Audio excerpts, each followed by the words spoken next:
All right, now if I were you and I just got done watching that previous movie, I would have thought, good golly, that is some very basic information.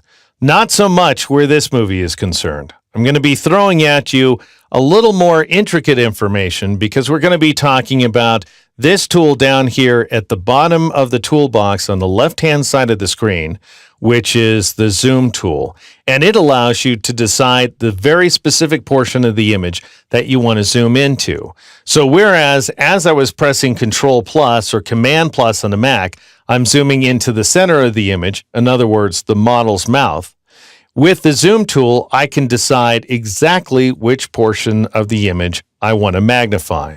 So I'm going to go ahead and press Control 0 or Command 0 on the Mac to zoom out, and then I'll select the zoom tool down here at the bottom of the toolbox. And let's say I want to zoom in on the glass in front of her left eye, then I would just go ahead and click on it with the zoom tool in order to zoom in on that location instead, just like so. And I've clicked a sufficient number of times now that I've zoomed in to 200%. If you want to zoom out, then you press and hold the Alt key here on the PC or the Option key on the Mac. And notice as soon as you do, that little plus sign inside of the zoom tool cursor changes to a minus sign instead. And then as you click, you go ahead and zoom out from that image. And again, that allows you to control how the image is centered as you zoom back out.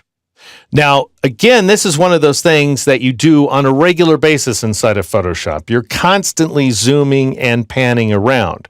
And so you're not going to want to take your eye off the ball. In other words, if you're working with a brush tool and you're painting away inside the image, you don't want to have to switch back to the zoom tool every single time you want to zoom in or out, which is why there's a keyboard shortcut. But it's by no means obvious. So let me show you what I'm talking about. I'm going to go ahead and switch back to the rectangular marquee tool up here at the top of the toolbox. And the reason I'm doing that is because that is the default tool, the one that's selected when you first launch Photoshop. And it also has a very small cursor, just this little cross sign right here, so it doesn't get in your way. Now notice that I can gain access to the zoom tool by pressing Control Spacebar here on the PC and clicking, let's say on her nose this time, in order to zoom on in. The keyboard shortcut on the Mac is, as you might expect, given what I just said, Command Spacebar. The problem is that Command Spacebar is also taken up by the Macintosh OS's Spotlight feature. So you may find that as soon as you press Command Spacebar, Spotlight comes up on screen. In which case, just go ahead and press the Escape key to get rid of it. And instead of pressing Command Spacebar, press and hold the Spacebar key first, which will get you the hand tool, which we'll talk about in a future movie, and then press and hold the Command key, and you'll get the zoom tool, at which point you can go ahead and click to zoom in. In any case, as soon as you release those keys, Control and Spacebar on a PC or Command and Spacebar on a Mac, you'll return to the active tool, which in my case, once again, is the rectangular marquee. All right, now let's say you want to zoom out from the keyboard. On the PC, you press Control Alt Spacebar like so, and then you click to zoom out. And again, as soon as you release the keys, then you return to the active tool. On the Mac, it's a little simpler. You just press Option Spacebar in order to get the zoom out tool, and then again you click to zoom out. Now, at the risk of sharing too much information with you, there is yet another keyboard shortcut, just FYI, just so you have all the information you may need to make the choices that are going to work out for you.